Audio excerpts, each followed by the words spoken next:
My beloved Galatea, I write this so that one day, when we're finally together, you will understand what I've done and why I had to do it.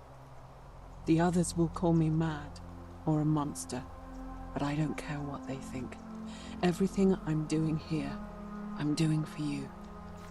I'll start at the beginning. Soon after my arrival here, as I walked down a corridor lined with golden statues, I thought I heard a whisper behind me. A rasp of air, as if vocal cords of metal strained to say a word or two. I tried to dismiss the idea, tried to concentrate on my work as the city's medic, but that tortured whisper haunted me. Weeks later, in the hallway to the bathhouse, I heard it again and found myself drawn to the statue of a Roman woman wearing a stola. Her face was contorted with anguish and fear, and disturbingly, it was as if she was looking right at me. As I walked past her, I heard that strained whisper again, and turning back, I discovered that even though I had moved, she was still looking right into my soul. That was when it dawned on me. This was no statue. This was a woman trapped within that golden prison. Naturally, I told the others, but when I could not reproduce the results of my experiment, they would not believe me. But from that moment on, I knew the full horror of this place. Immobilized within these statues are living human beings. It was that day, my love, that my heart broke.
You're not supposed to be here. Algae. Turn the algae to gold.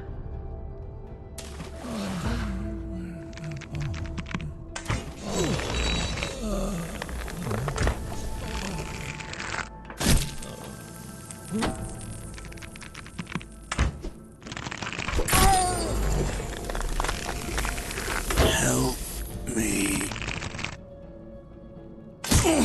Thank you.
My beloved Galatea, after I learned the terrible truth about the golden statues, I wandered the city as if in a nightmare.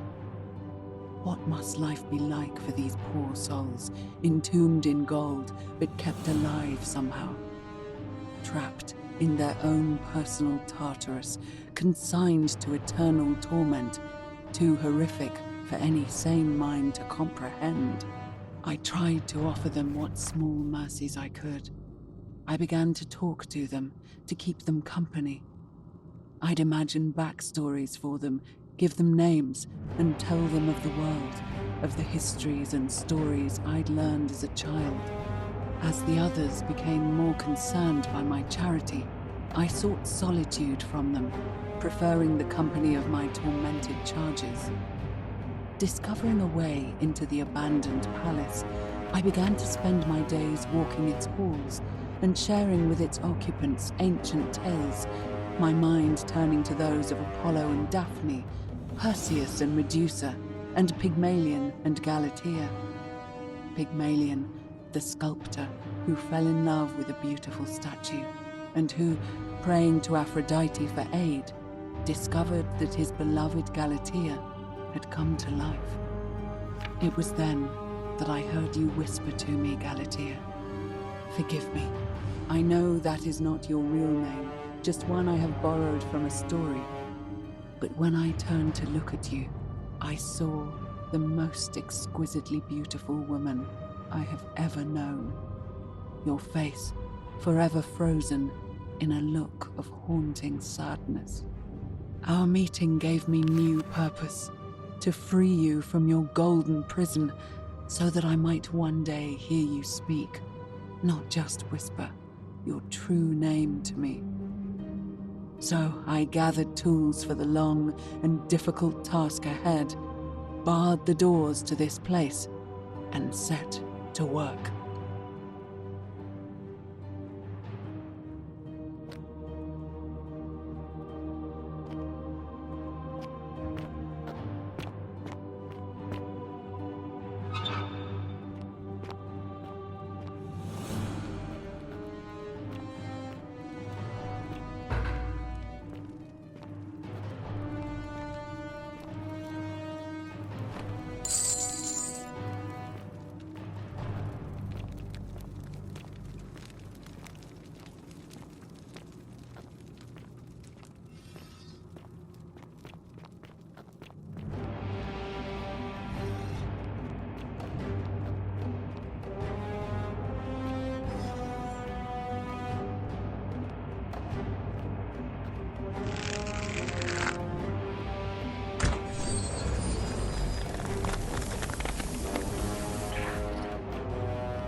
Please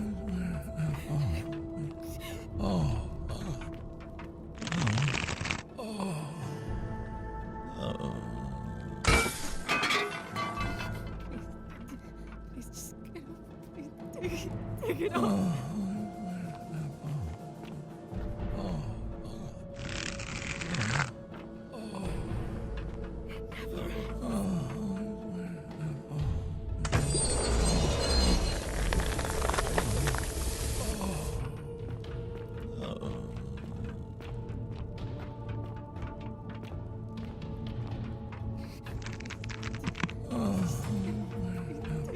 Take it off.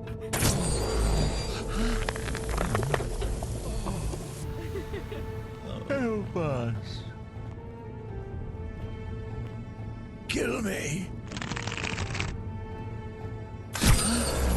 You.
Make it stop.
My beloved Galatea, my attempts at freeing these souls from their golden prisons have not been going to plan.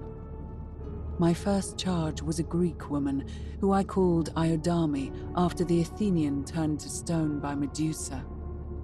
Drilling through the gold that encased her, I was vindicated by the discovery that beneath half an inch of gold, which is so rigid it must be some kind of alloy, was living flesh. Unfortunately, this golden alloy seems to have fused with her skin, so removing it exposed the sinew and muscle beneath and appeared to cause her great pain. At first, I braced myself, expecting that inflicting such pain would break the golden rule, and yet, somehow, it did not. It seems whichever god is responsible for imprisoning these poor souls does not care about their suffering at all. They are forsaken.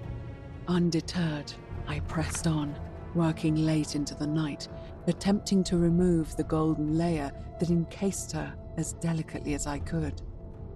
Eventually, I was able to free most of her body, but when I released her from her restraints, her first act was to lunge for my throat, clawing at me with all her strength and those sharp metal talons.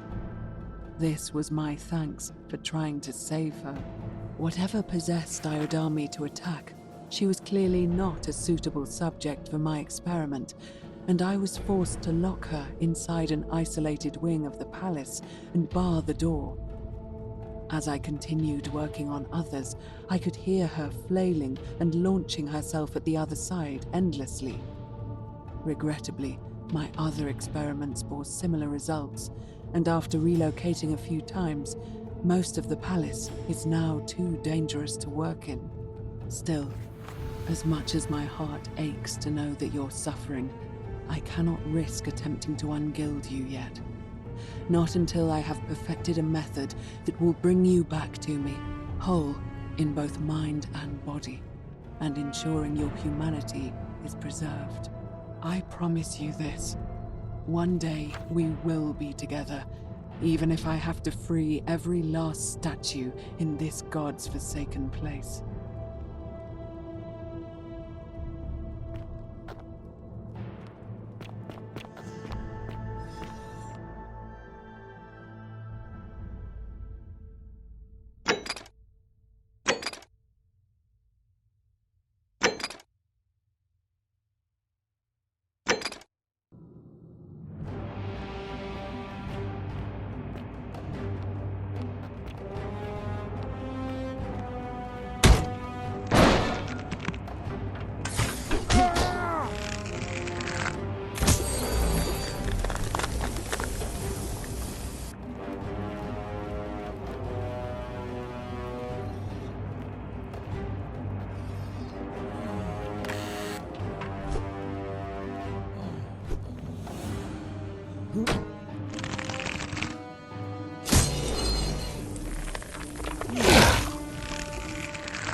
And you must be the wretched snake who broke into my palace and disturbed my experiments. And worst of all, look at what you made me do to her. This never would have happened if you just stayed away. You're going to pay for that.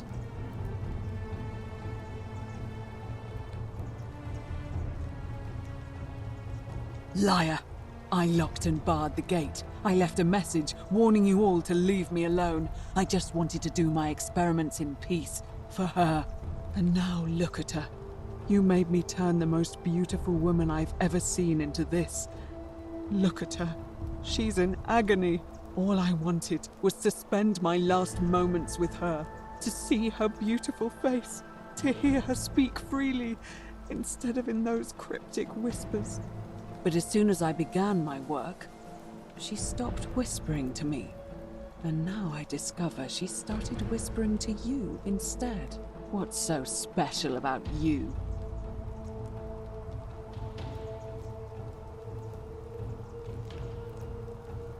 What do you mean, the same voice?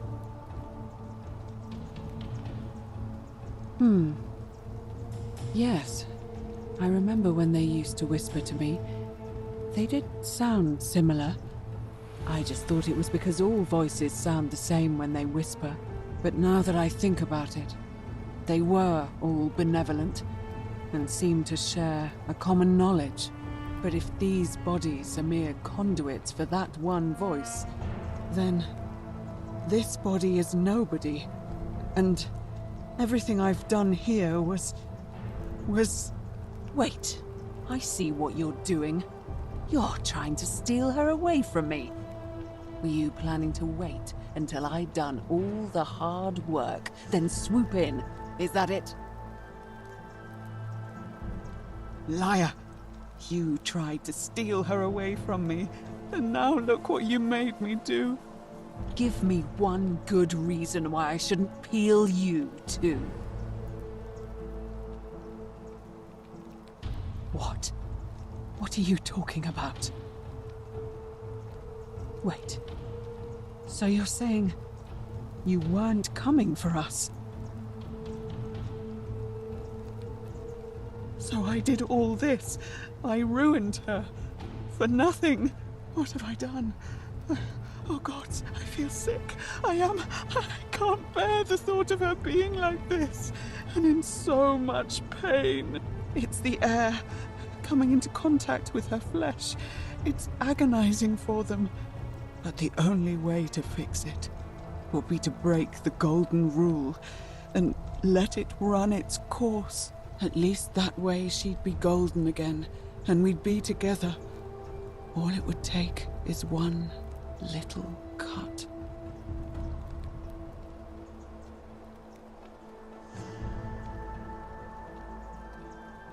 It's too late. There's nothing you can do. I have to do this. I'm sorry. What? How? Really? I'm not sure I believe you. But if you can undo this mess, I'll tell you what you need to know. But if you're lying to me, I'll break the golden rule and kill you and everyone else in this city. Understood?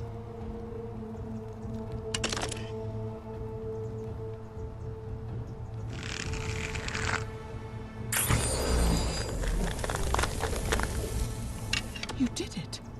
You took away her pain. I don't know what to say.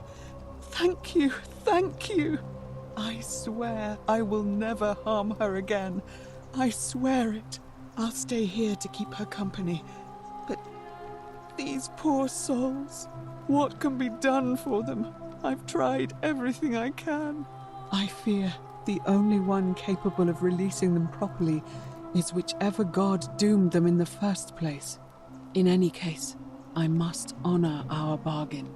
The treatment for rheumatism is willow bark. I believe there's a pot of it already in the Shrine of Apollo. Now, please leave. The door here leads out onto the palace balcony. You should be able to make your way down from there. Go, and never return.